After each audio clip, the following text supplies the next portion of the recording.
Bienvenue à vous tous dans ce journal. Voici le sommaire. La célébration du 238e anniversaire de l'indépendance des États-Unis, c'est ce vendredi. Mais déjà ce jeudi, l'ambassadeur des USA au Togo a convié quelques officiels dans ses jardins pour célébrer cet anniversaire. Au Cameroun, l'augmentation des prix du carburant a été ressentie comme un coup de massue par les populations. Les syndicats du transport appellent à une grève générale. Et voilà pour le sommaire de ce journal. Merci à vous tous d'avoir choisi LCF pour vous informer. Ce 4 juillet, les États-Unis célèbrent le 238e anniversaire de l'indépendance du pays. Pour l'occasion, l'ambassadeur des États-Unis au Togo a organisé une soirée dans les jardins de la résidence de l'ambassadeur à Lomé. Une soirée qui a réuni les membres du gouvernement et le corps diplomatique, ainsi que de nombreux invités. La soirée a également été l'occasion d'évoquer l'état des relations entre le Togo et les États-Unis, les défis et les avancées qui attendent le Togo. Ashta Madiom.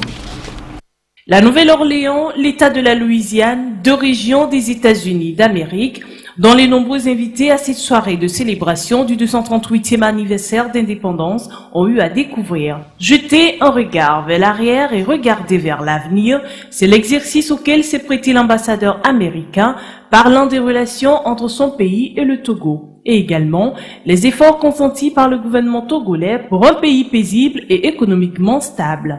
Le Togo a tenu des élections législatives en juillet dernier sans violence, avec une amélioration de la transparence.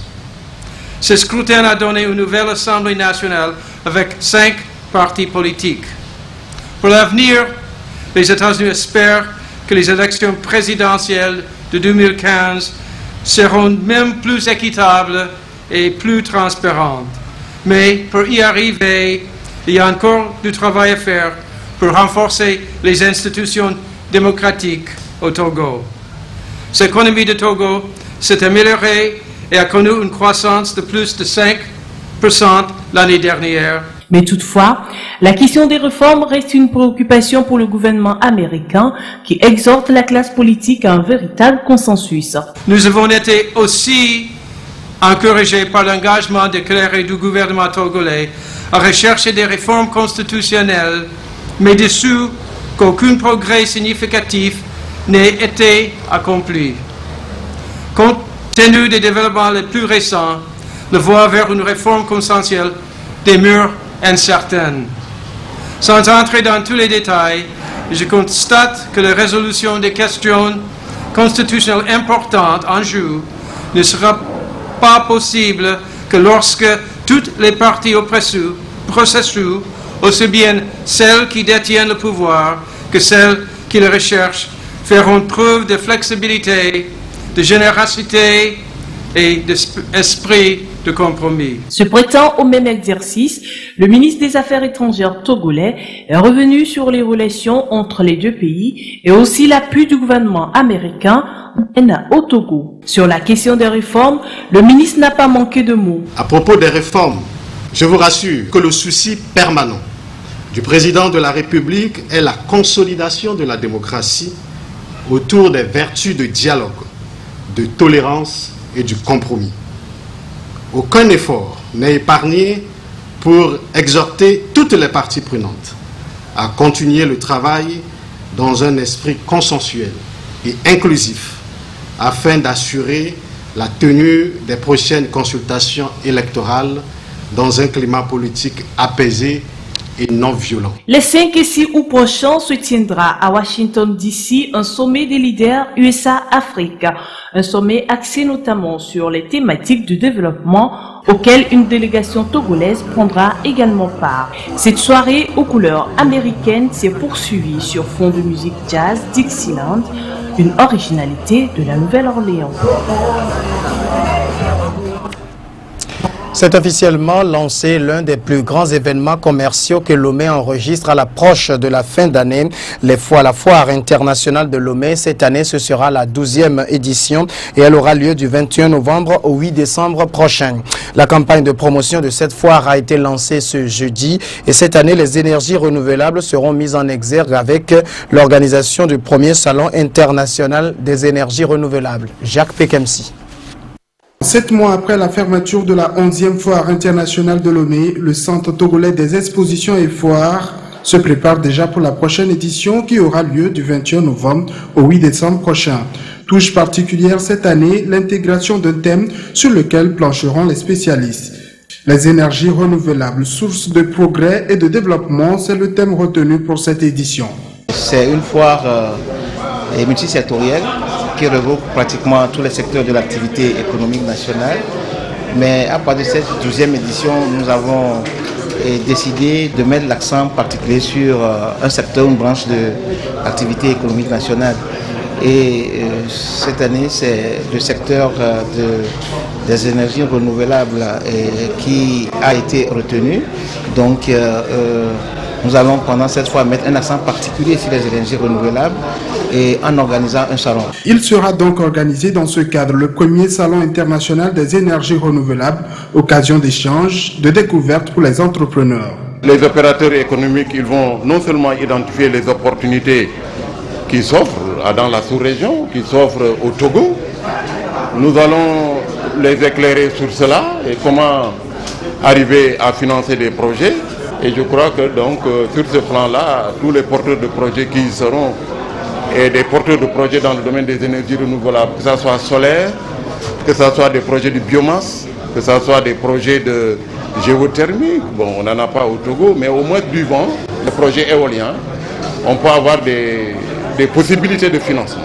La Suède et le Gabon étaient les invités de la précédente édition, mais cette année, le Sénégal et la Pologne seront à l'honneur. La Pologne est un pays émergent. Il faut aller en Pologne pour voir. Ils font du bon travail aujourd'hui. C'est le seul pays européen à avoir un taux de croissance assez élevé. Et aujourd'hui, il dépasse 1%. Et donc, ils nous ont invités, on a été, et puis on a vu ce qu'ils font avec de petites technologies, et surtout en matière de transformation des produits agricoles. Donc, au niveau des produits agroalimentaires, on peut quand même avoir besoin de leur technologie, de leur know-how, et pour faire développer également notre pays. Donc, ils étaient là à la fois l'année passée, ils ont vu que le Togo a du potentiel, et ils ont demandé à être à Lomé pour cette fois. Nous avons accepté, parce que nous savons que dans ce partenariat, nous avons aussi à gagner. À partir donc de ce jour, s'ouvre un vaste chantier de promotion de cette foire internationale de Lomé, afin d'attirer la majorité des opérateurs économiques et faire de cette foire la foire de toutes les opportunités. Dans la nuit d'hier jeudi à ce vendredi, une forte pluie s'est abattue sur la capitale togolaise, une pluie qui a causé de nombreux dégâts, surtout dans les quartiers de la banlieue ouest de Lomé. La retenue d'eau qui a été construite dans le quartier Adido-Aden n'a pas fait le poids face à la force de ces eaux. Résultat, des maisons inondées et de nombreux dégâts matériels. Gloria Anani. Vendredi ordinaire pour les uns, mais un vendredi noir pour ces riverains du quartier d'Adido-Aden. Suite à la grande pluie qui s'est abattue sur la capitale dans la nuit de ce jeudi à vendredi, l'eau a pénétré dans les habitations de façon inopinée. En quelques minutes, tout a été submergé et rien n'a pu être sauvé. Ah mon Dieu, on était dans la chambre vers 22 h en train de suivre un film. Du coup, on a entendu qu'il pleuvait. Et ce n'était pas comme avant, comme ça pleuvait avant. Et on voulait sortir pour voir ce qui se passait. Oh mon Dieu, l'eau était déjà arrivée aux fenêtres. Toutes les fenêtres de la maison avaient déjà eu l'eau. Et on a couru, on est sorti et on est dormi sur le goudron juste à côté. Maisons, ateliers, boutiques de cette zone sont complètement inondées. Les matelas, vêtements sont au dehors. Pour cette couturière, les pannes de ses clients sont irrécupérables. Avant que nous s'y mettions, on faisait un blasé dernier de on faisait.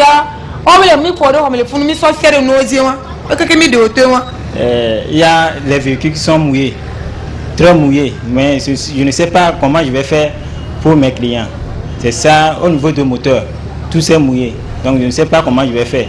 Regardez, on n'a même pas de douche pour pouvoir se laver. Regardez comment je suis sale. Je suis sortie sans mes dossiers, pas même de naissance. Tout est resté dans la chambre là-bas. La retenue d'eau conçue pour préserver ces riverains de la désolation n'a pas su répondre aux attentes. S'il n'y avait pas une pluie hors norme, ça veut dire que ce bassin peut le contribuer. Ça a été dimensionné par rapport aux routes et tout ce qu'on a fait.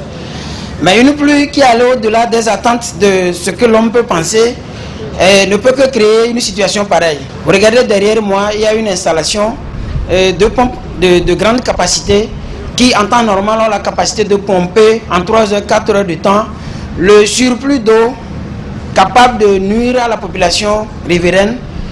Donc en attendant, l'une des solutions, c'est ce que vous êtes en train de voir. Nous sommes en train de pomper. Depuis hier, nous on a commencé le pompage. Les riverains d'Adido-Adin font alors appel au soutien des autorités pour regagner très vite leur habitation. La centrale d'achat RDI a remis des récompenses à 5 agents de son partenaire société togolaise Handling. Cette récompense vise à assurer la culture de l'excellence, mais aussi à encourager et stimuler les agents dans l'exercice de leurs tâches. Les prix d'excellence René des Camps International 2014 ont été remis ce jeudi. Cassandra Analui. La qualité et l'excellence dans leur travail auront séduit plus d'un. C'est donc naturellement que ces 5 personnels de la société togolaise Handline sont aujourd'hui récompensés par la centrale d'achat RDI. La société RDI, en guide de récompense ou bien de soutien, a initié ce prix pour soutenir les agents de ces sociétés-là. C'est une société qu'on observait depuis et qu'on appréciait par sa prestation, ses échanges avec nous. Cette année, nous avons eu 17 candidatures, mais après les évaluations, la société a décidé de primer ou bien de remercier les agents de la société en ligne. Ces prix d'excellence donnent l'opportunité à ces agents de voir leur effort couronné et primé, une chose qui les motive à mieux faire. Ce prix est couronné par des efforts de plusieurs années. Si nous avons eu ce prix cette année, ce n'est pas parce que nous sommes les meilleurs, mais le choix a été porté sur nous. Nous remercions d'abord tous les organisateurs, tous ceux qui ont contribué à ce prix. Et nous promettons que nous allons faire plus pour l'amélioration du travail. Dieu étant Dieu, a permis que je sois parmi ceux-là qui ont été choisis. Et que je demande à Dieu par sa voix qui me donne plus de force et faire mieux. Et que le directeur général et son comité soient aussi à notre écoute. La ST Handline est créée en 1997 et a pour mission d'assurer l'ensemble des opérations pour le traitement d'un aéronef au sol en vue d'assurer la sécurité et le confort des passagers. Elle s'étend sur le territoire togolais et partout en Afrique et dans le monde. L'actualité hors du Togo, au Cameroun, grogne générale suite à l'augmentation des prix du carburant et du gaz domestique. L'annonce de la hausse du prix de ces produits a été faite ce vendredi. Le prix du litre du super passe de 569 francs à 650 francs. Le litre du gasoil passe de 620 francs à 600 francs, de 520 francs à 600 francs. La bouteille de gaz domestique qui était échangée à 6 000 francs passe à 6 500 francs CFA. La population accueille cette augmentation avec beaucoup d'amertume. Jacques Pekemsi.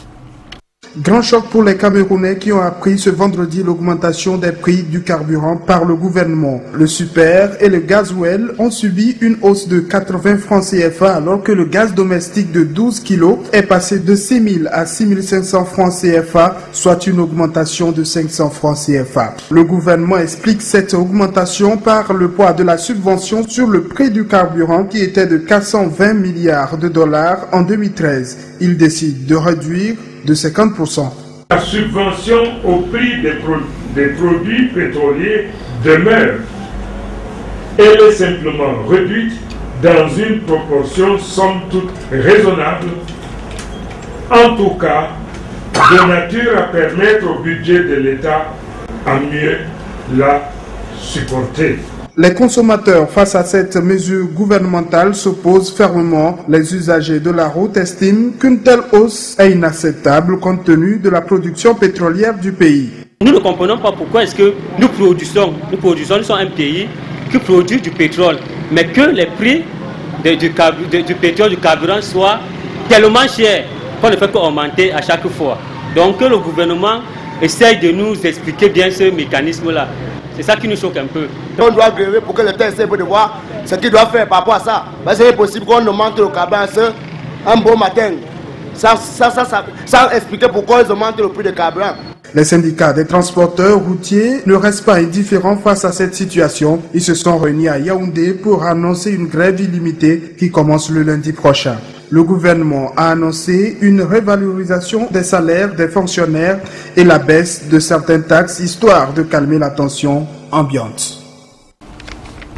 Les locales au Sénégal, on en parle dans ce journal. Le 29 juin dernier, les Sénégalais ont voté pour les élections locales et les résultats sont un camouflet pour le parti du président Macky Sall. Les résultats définitifs ne sont pas encore totalement connus, mais déjà des têtes commencent par tomber au sein du parti présidentiel. Ashta Majom. Les élections locales du 29 juin dernier au Sénégal n'ont pas fini de révéler tous leurs secrets. Pour avoir perdu plusieurs communes et départements du pays, certains responsables de la coalition au pouvoir, Benno Bokk Yakaar, risquent d'être sanctionnés comme promis par le président Macky Sall avant même les résultats définitifs des élections attendus vendredi à minuit. Des ministres, des directeurs généraux et d'autres responsables politiques craignent pour leur poste. Des remous ne manquent pas au sein du gouvernement. Le premier ministre Aminata Touré a perdu dans son bastion à Grand Yoff. Battu dans sa ville Saint-Louis, le ministre de la Communication, Cheikh Bamba Dièye, a démissionné de son poste. Même sort pour le député Moustapha Cissé Lo, qui s'est retiré de la tête du parti présidentiel dans son département. Voilà, c'est la fin de ce journal. Merci à vous tous de l'avoir suivi.